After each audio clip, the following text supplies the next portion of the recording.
photos I've and seen. one video I sent you. I've seen your pictures. Right. Yes. So wanted to first hear your thoughts on that. Like, how are you evaluating it? Because I'm planning to get my temples done and the crown area. So, Sure.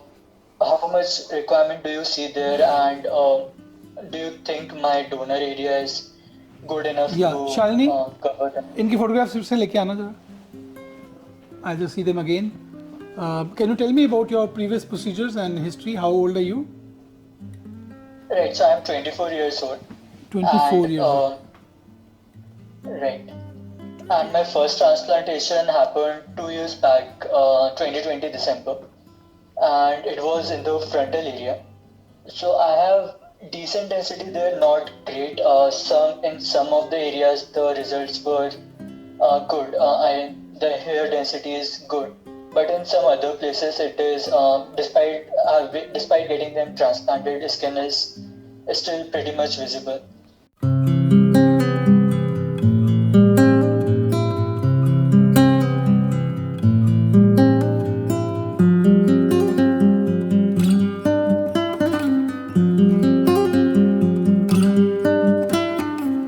So was thinking of getting those areas get a bit more denser if possible as well. Like on the right side of the frontal area. See, what I would like to tell you is that you are not a candidate for a hair transplant. Firstly, your procedure which was done at the age of 22 was a wrong procedure. It should not have been done. Because at 22, it is very difficult to assess the permanency of the scalp donor. Because we do not know at 22 whether what we are touching as the donor area from where we are harvesting the grafts, these grafts will be permanent or not. Because at that age, we cannot know the permanency of the safe zone. We cannot define the permanent zone at that age. And we also do not know whether the baldness will progress into the donor area also or not, which is called diffuse pattern alopecia. Okay, and in your case it seems to be diffuse pattern alopecia unless it is an over harvested scalp donor.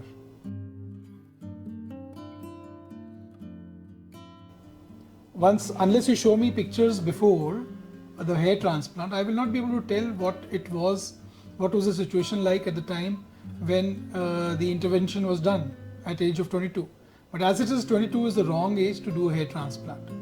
And it is very much obvious in your case that after seeing your area, how it has developed, at 22 you got a procedure done, and now it is 24, you are 24 years old and it's gone into grade 6 and it's soon going to go into grade 7. And basically I feel that it should not have been done. But most likely your donor area was not permanent, it was impermanent. Those hair which were taken were miniaturizing. So most of them didn't survive. The ones which survived grew, but there is a patchy distribution. So that explains your result. Secondly, you might not have taken finasteride in the long term. Have you been on oral finasteride?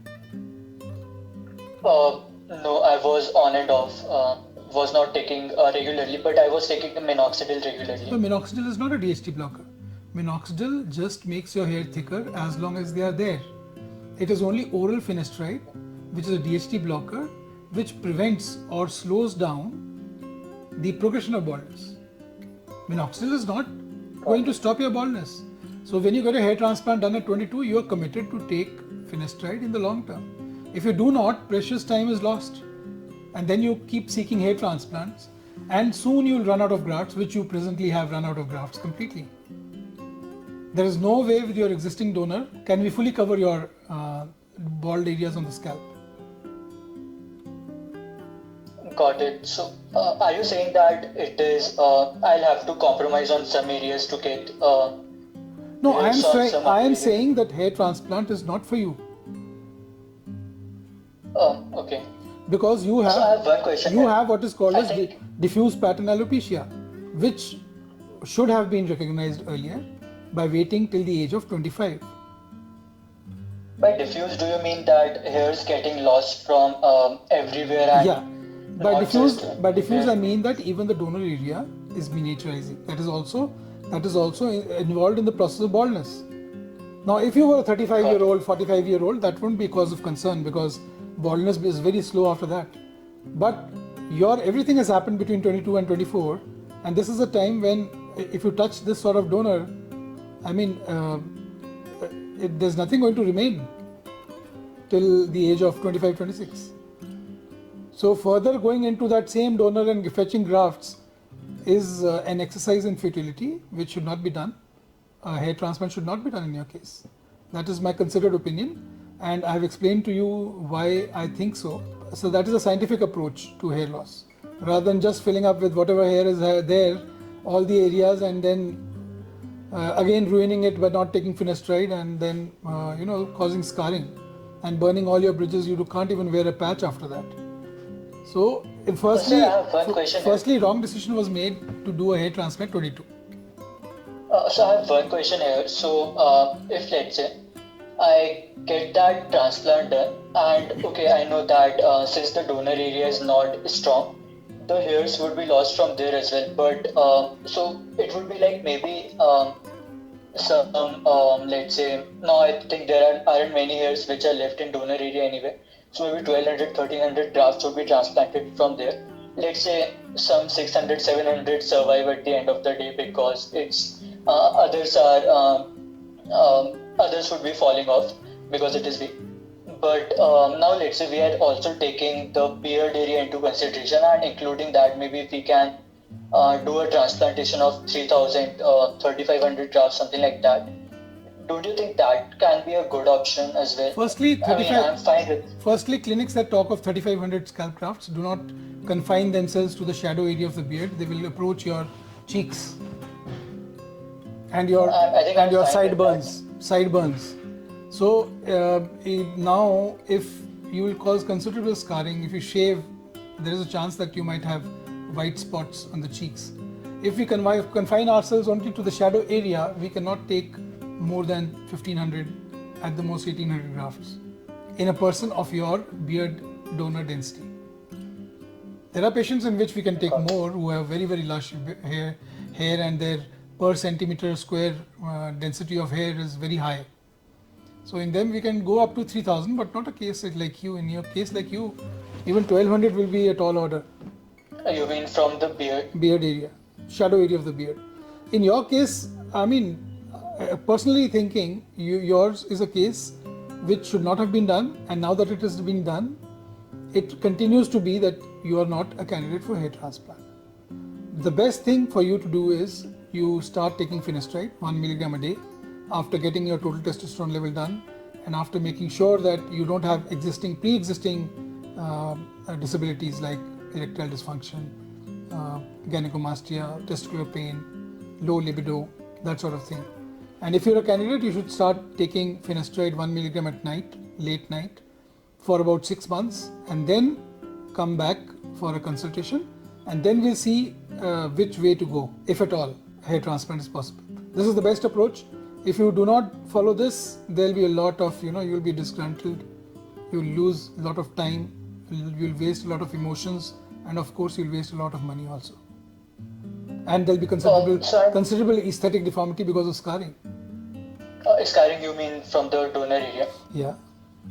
Because if you lose all your hair, when you start losing all your hair when you're 25, 26 or little later, scars will start becoming visible, A person who's done your hair transplant 22 will not even do a proper hair transplant because he's into it for the money.